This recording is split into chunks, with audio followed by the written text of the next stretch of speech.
Plusieurs milliers de petits patrons ont manifesté cet après-midi à Paris. Les PME protestaient contre le resserrement du crédit qui met des entreprises en difficulté.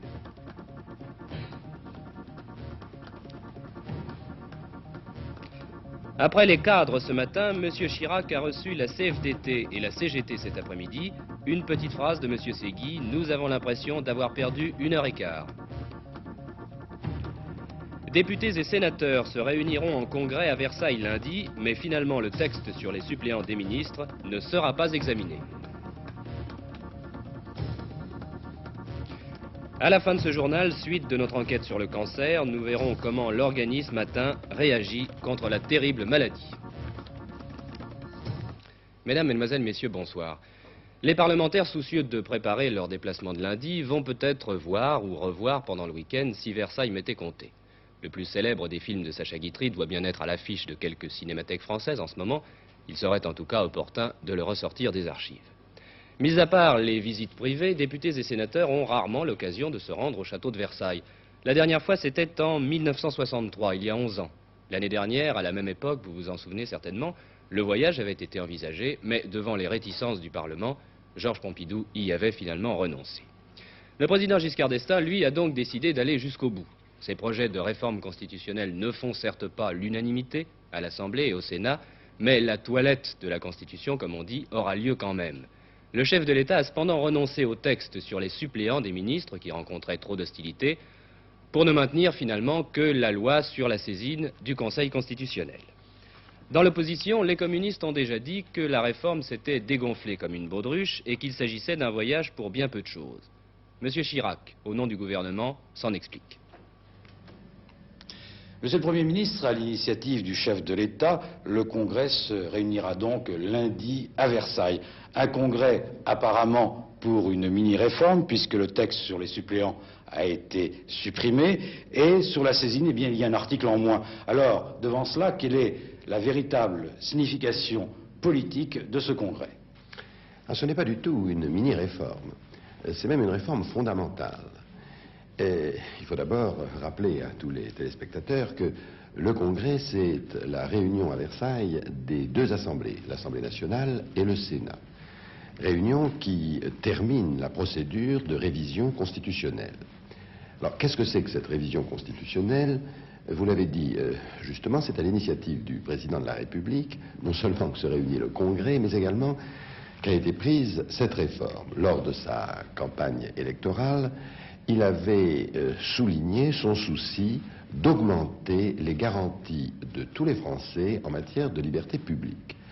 Et pour ce faire, nous avons imaginé que le Conseil constitutionnel puisse être saisi non seulement par ceux qui aujourd'hui peuvent le faire, mais également par un certain nombre de députés, 60 députés ou 60 sénateurs, lorsque ceux-ci estiment que telle loi votée par le Parlement serait de nature à mettre en cause des libertés publiques. C'est donc une garantie fondamentale qui s'ajoute à nos garanties traditionnelles en matière de liberté publique et qui a une importance considérable.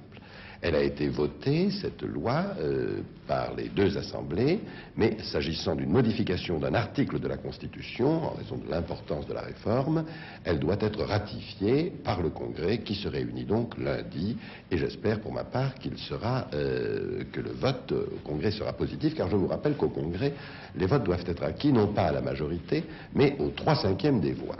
Finalement, vous êtes satisfait car le gouvernement obtient au départ la majorité sur finalement le texte qui l'intéressait le plus. Mais étant assuré d'obtenir cette majorité des 3/5 que sur le texte de la saisine du Conseil constitutionnel, ce congrès n'est-il pas du moins considéré comme un demi-échec, soit pour le gouvernement, soit pour le Parlement, puisqu'il y a quand même un texte en moins? Non, n'est-ce pas? Je crois qu'il ne faut pas mélanger les choses. L'ambition du gouvernement, c'était de faire ce texte, cette réforme profonde de la saisine du Conseil constitutionnel, c'est-à-dire en quelque sorte de donner une première consistance au statut de l'opposition pour permettre la normalisation des rapports entre l'opposition et la majorité. Ça, c'était l'essentiel, ce qui était fondamental. Alors, accessoirement, profitant de la procédure en cours, le gouvernement, sollicité d'ailleurs par un nombre important de parlementaires, avait pensé que l'on pouvait faire une réforme de la situation des suppléants par rapport aux députés ou sénateurs titulaires lorsque les titulaires sont nommés au gouvernement. Ça, c'était une affaire, je dirais, relativement secondaire et qui concernait essentiellement et même uniquement le Parlement, c'est-à-dire surtout l'Assemblée nationale dans nos habitudes actuelles et accessoirement le Sénat. Alors, ce texte, naturellement, devait être voté dans les mêmes conditions que le texte important. Il a été discuté, il a été voté par l'Assemblée et le Sénat, ce qui prouve bien d'ailleurs que la majorité des députés et des sénateurs considéraient que la thèse gouvernementale était fondée, mais il n'y a pas eu un accord suffisamment important pour atteindre la majorité spéciale du Congrès, la majorité qualifiée, ce qui veut dire que l'accord n'est pas encore intervenu sur la meilleure solution possible. Si bien que nous avons décidé de ne pas en discuter cette fois-ci au Congrès et de continuer avec le Parlement la concertation nécessaire sur un sujet qui le regarde et qui n'intéresse pas directement, je veux dire, l'ensemble des Français, de façon à trouver la meilleure solution. Dès que cette solution se sera dégagée, nous reprendrons la procédure. L'accord n'est pas intervenu entièrement un peu à cause d'une certaine grogne au sein de l'UDR. Alors en tant que Premier ministre issu de l'UDR, en tant que chef du gouvernement, comment analysez-vous cette nouvelle méfiance de l'UDR? Il ne faut pas imaginer que chaque fois qu'un groupe n'est pas complètement unanime sur une option donnée, cela participe de je ne sais quelle méfiance à l'égard du gouvernement. Nous sommes très attachés au fait, et aujourd'hui comme hier d'ailleurs, que chaque député puisse se déterminer selon sa conscience. C'est essentiel, surtout sur un sujet qui concerne, je dirais, uniquement les députés et les sénateurs. C'est la raison pour laquelle, dans ce domaine, naturellement, aucune pression n'a été faite sur le Parlement et que nous avons constaté, effectivement, qu'un certain nombre de députés appartenant à l'UDR, qui, vous le savez, sont très sensibles à tout ce qui touche la Constitution de 58, et à juste titre, et nos institutions, n'avaient pas estimé devoir adopter la solution actuellement proposée. Je dirais que c'est une petite minorité du groupe UDR, mais je l'estime suffisamment fondée, j'estime que ces réserves sont suffisamment légitimes pour qu'il y ait lieu de continuer la concertation avec l'ensemble du Parlement pour trancher cette affaire.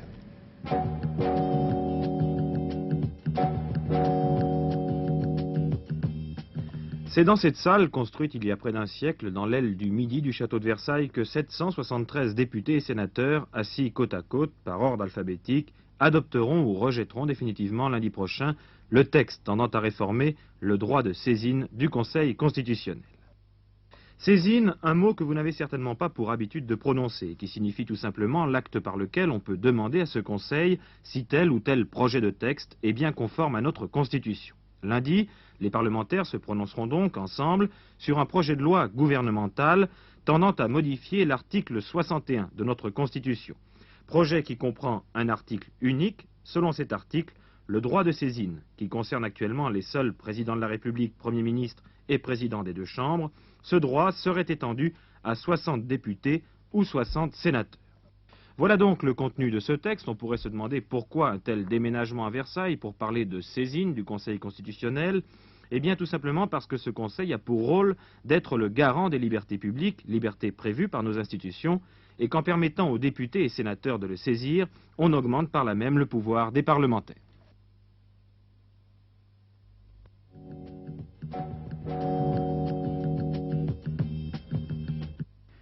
Plus de 3000 patrons de petites et moyennes entreprises cet après-midi à Paris pour lancer, comme ils l'ont dit, leur dernier avertissement au gouvernement.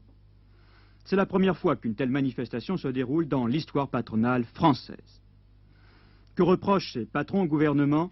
Sa politique de refroidissement de l'économie et en particulier l'encadrement du crédit.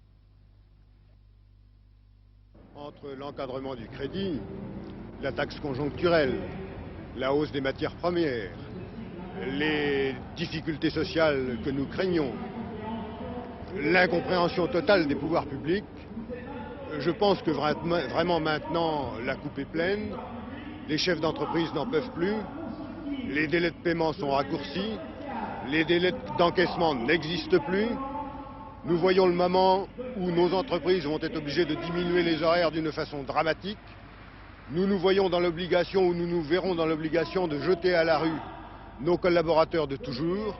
C'est une crise sociale qui se développe. Nous sommes solidaires de nos travailleurs. Nous ne voulons pas qu'on détruise la nation. Nous ne voulons pas qu'on détruise l'économie. Simple grogne ou véritable cri d'alarme. Les chiffres montrent en tout cas que la situation est grave dans de nombreuses entreprises. Depuis leur création, fin juin, les comités départementaux, mis en place par le ministère de l'économie et des finances pour aider les entreprises en difficulté, ont reçu plus de 3200 dossiers. Autre chiffre alarmant, les dépôts de bilan qui ont augmenté de 62% en septembre dernier par rapport au même mois de l'année dernière, et ceci dans la seule région parisienne. L'avenir, eh bien d'après les patrons des petites et moyennes entreprises, l'avenir s'annonce plus sombre. En effet, d'après eux, la taxe de conjoncturelle que propose le gouvernement condamne toutes les dernières possibilités de redressement. Une légère détente est cependant apparue depuis quelques semaines, d'après le dernier bilan des comités départementaux. Ainsi, le rythme de dépôt des bilans s'est ralenti et la proportion d'affaires réglées localement a augmenté. Peut-être est-ce là le signe de la reprise d'un meilleur dialogue entre les petits patrons et leurs banquiers. Peut-être également que le choc provoqué par la mise en place rapide en juin dernier du plan de refroidissement de l'économie tend maintenant à s'atténuer. Le gouvernement, lui, est décidé à mener à son terme le plan économique. M. Chirac l'a lui-même rappelé mardi dernier devant l'Assemblée permanente des chambres de commerce et d'industrie. Le Premier ministre a poursuivi aujourd'hui ses consultations syndicales. Après Force ouvrière, M. Chirac a reçu ce matin les cadres CGC et cet après-midi les dirigeants de la CGT et de la CFDT. Au cadre, le Premier ministre a réaffirmé son hostilité à un éventuel projet de déplafonnement de la sécurité sociale. M. Malter, le président de la CGC, a insisté sur deux autres préoccupations des cadres, obtenir une augmentation du pouvoir d'achat d'une part et le maintien intégral du quotient familial en matière de fiscalité d'autre part.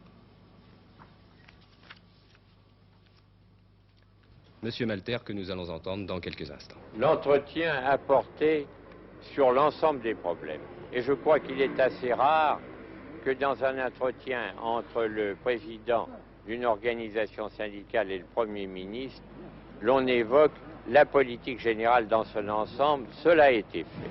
Car ainsi que vous le savez, il y a une très grande inquiétude et un très grand mécontentement chez le personnel d'encadrement. Nous l'avons dit au Premier ministre, nous avons évoqué de nombreux problèmes économiques, sociaux, et j'ai l'impression, malgré tout, que sans résoudre tous les problèmes, hélas, le Premier ministre a dû prendre conscience qu'il y avait véritablement un problème grave. C'est un début de concertation, nous la continuerons. Bien entendu, nous jugerons le gouvernement à ses actes. Cet après-midi, le Premier ministre s'est entretenu avec Georges Ségui et Edmond Maire, les secrétaires généraux de la CGT et de la CFDT.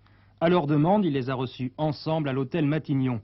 Une rencontre qui, aux yeux des deux syndicats, n'a donné aucun résultat.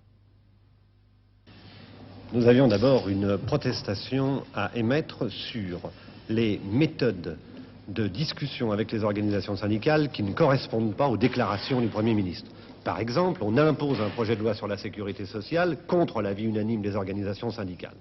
Mais surtout, nous avions à réexprimer notre exigence de négociation sur les grandes questions clés des travailleurs, le droit à l'emploi, l'augmentation des plus bas salaires, la garantie du pouvoir d'achat, aussi bien pour les smigards que pour les familles, pour les retraités, l'exigence d'une négociation sur l'âge de la retraite et la durée du travail.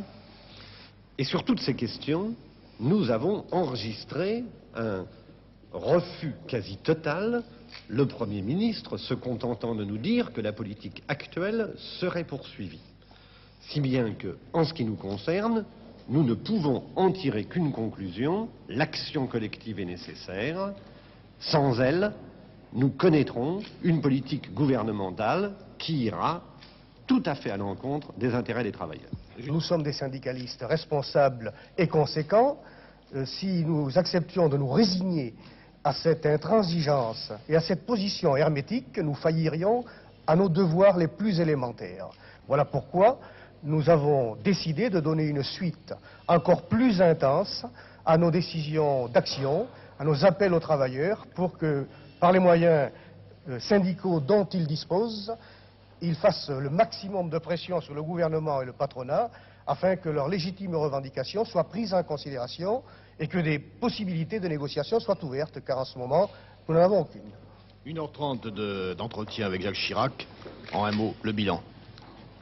1h30 perdue.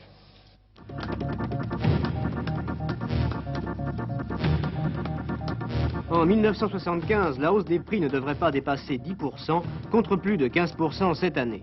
C'est du moins ce que prévoient les experts de la Commission des comptes de la Nation, réunis ce matin sous la présidence de Jean-Pierre Fourcade. Mais les Français devront également payer la note du pétrole et de la lutte contre l'inflation. Le ralentissement de l'activité économique sera très net dans tous les secteurs. Dernier jour des grèves tournantes des enseignants. Étaient touchées aujourd'hui les académies de Paris, Créteil et Versailles. Selon les premiers résultats, le mouvement a été largement suivi. Par ailleurs, plusieurs milliers de professeurs et d'instituteurs ont défilé cet après-midi à Paris, de la Bastille au Palais Royal. En bref, dans l'actualité internationale, deux décisions importantes. Aux États-Unis, le Parlement et le gouvernement se sont mis d'accord pour assouplir les échanges commerciaux américains avec l'Union soviétique. Moscou aurait promis en contrepartie de ne plus empêcher systématiquement l'émigration des Juifs soviétiques. Et puis à Varsovie, les partis communistes européens ont annoncé une conférence pour le milieu de l'année prochaine, une conférence qui sera consacrée notamment aux problèmes de la sécurité et de la coopération en Europe.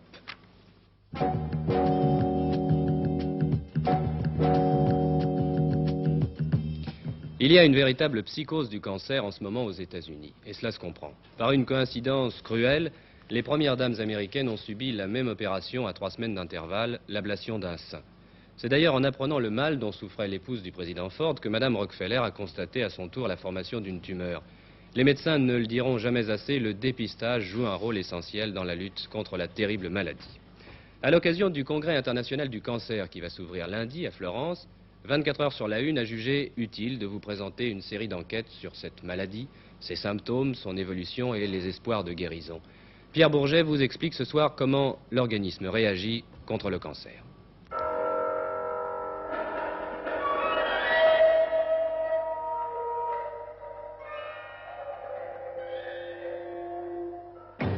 Quand un corps reconnu comme étranger par l'organisme, virus ou germe, tente de pénétrer à l'intérieur des tissus, des cellules spéciales se mobilisent contre lui pour le détruire.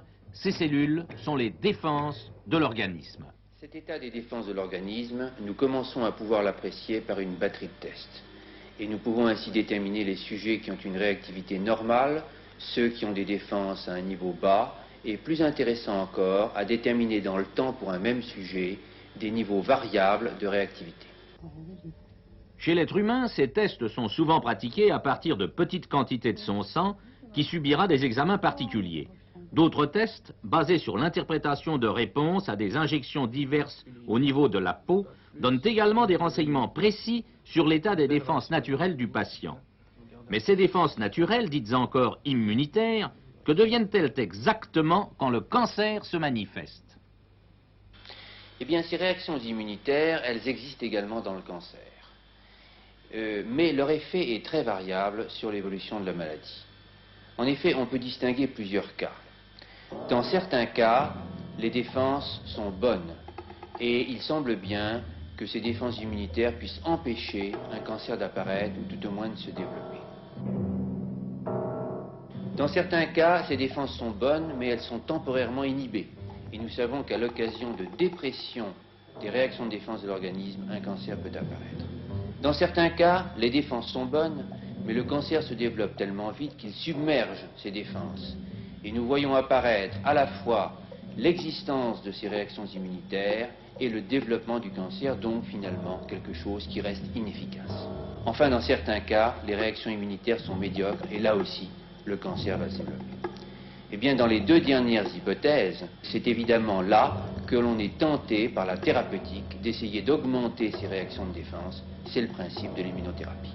Cette immunothérapie, on peut la faire par différentes méthodes. La plus utilisée consiste à introduire dans l'organisme des bactéries ou des extraits bactériens dont le rôle est de stimuler les défenses immunitaires déficientes du sujet. Dans le traitement de certaines tumeurs chez l'homme, ce sont des corinébactéries qui sont injectées aux malades. Alors que se passe-t-il? On l'a étudié avec précision chez l'animal uniquement. Les cellules qui interviennent dans la défense du porteur de la tumeur contre sa propre tumeur sont de deux sortes. Il y a d'abord une population cellulaire qui intervient immédiatement. Or, ces cellules que nous appelons les macrophages entourent la tumeur et exercent sur cette tumeur, probablement par la sécrétion de substances que nous ne connaissons pas encore, exercent une action d'arrêt sur la multiplication. C'est très important quand la multiplication s'arrête, puisque la tumeur cesse de croître et de se faire et de disséminer. Dans un deuxième temps, mais un peu plus lentement, parce qu'il faut une dizaine de jours, intervient la deuxième population cellulaire, les lymphocytes. Le lymphocyte, lui, intervient comme une cellule tueuse. Elle est capable d'attaquer la cellule tumorale et de la détruire physiquement. Nous savons que les corinés augmentent d'une manière considérable le nombre de macrophages. La masse compte dans ce cas-là. Et dans un deuxième temps, nous savons aussi que le corinébactérie peut rendre plus efficace les pouvoirs tueurs des lymphocytes. Bien, le médecin était très franc avec moi. Il m'a dit que j'avais un cancer de la peau situé sur la jambe et que, vu l'état actuel, on serait peut-être obligé de m'amputer de cette jambe, car il ne savait pas tout à fait comment traiter cette maladie. Alors ils m'ont envoyé dans un autre hôpital, où là j'ai vu un chirurgien qui a décidé de m'hospitaliser. On a prélevé donc l'endroit qui était malade, tout en me faisant un traitement à base médecine. Je suis resté environ 1 mois et demi dans cet hôpital, et à la sortie de l'hôpital, le professeur m'a envoyé dans un autre hôpital pour continuer le traitement de médecine. Et il va y avoir 1 an et demi que je viens régulièrement tous les vendredis pour me faire traiter. L'immunothérapie, qu'elle soit faite par le BCG, comme le préconise Georges Maté, ou par le Corynebacterium, est certainement une voie de recherche et de traitement intéressante dont l'avenir semble brillant. Toutefois, elle ne peut être qu'associée aux autres thérapeutiques, n'étant active que sur un petit nombre de cellules cancéreuses. D'autre part, elle est d'un maniement relativement délicat et doit être réservée actuellement à des centres spécialisés. Au total, ce n'est pas encore une thérapeutique de routine, mais dans l'avenir, elle pourra représenter un élément important dans le traitement des cancers. Important est le mot, car si toutes les 8 minutes un Français est guéri de son cancer, toutes les 5 minutes, un Français meurt de cancer.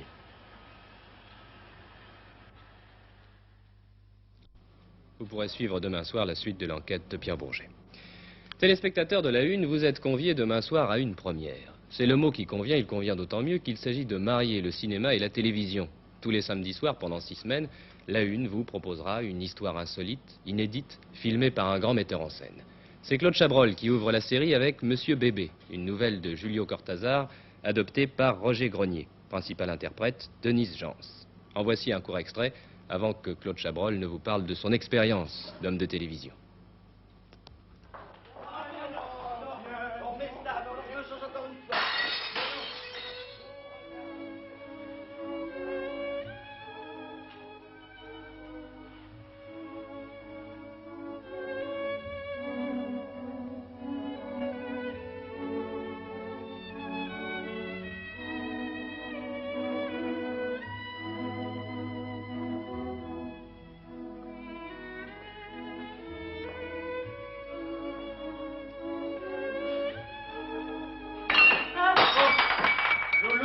Excusez-moi.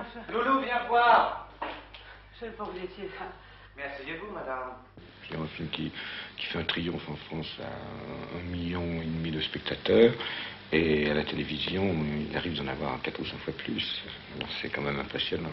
Alors ça m'a beaucoup tenté.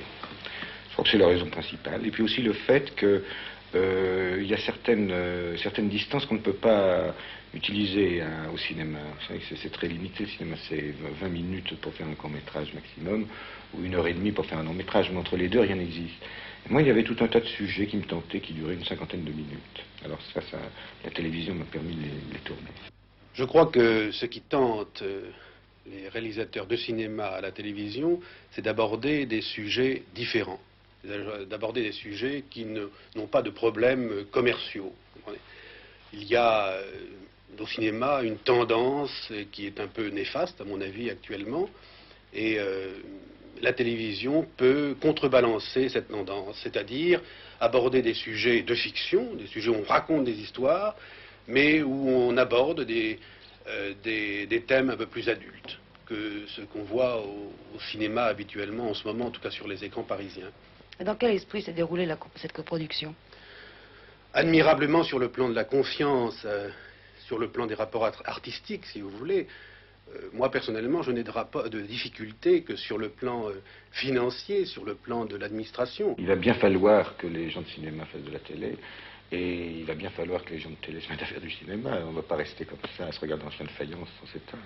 Vous avez envie de recommencer? Ah oui, oui, moi je vais recommencer l'année prochaine. Des projets? Ah oui, oui, on va faire une série de science-fiction. On va monter un doc, ça va être un peu plus compliqué. Alors Jacqueline Baudrier, je serais tenté de dire que vous voulez sceller la réconciliation entre le cinéma et la télévision, car il faut dire qu'ils n'ont pas toujours fait bon ménage. Alors pourquoi cette tentative de rapprochement? Bien écoutez, Claude Chabrol l'a fort bien dit, la télévision et le cinéma doivent coopérer, ils doivent échanger leurs grands hommes. Nous avons essayé de faciliter ce mouvement. Depuis 2 ans, nous avons eu une action en faveur d'une création dynamique sur la première chaîne, et cette action est allée dans 3 directions essentielles.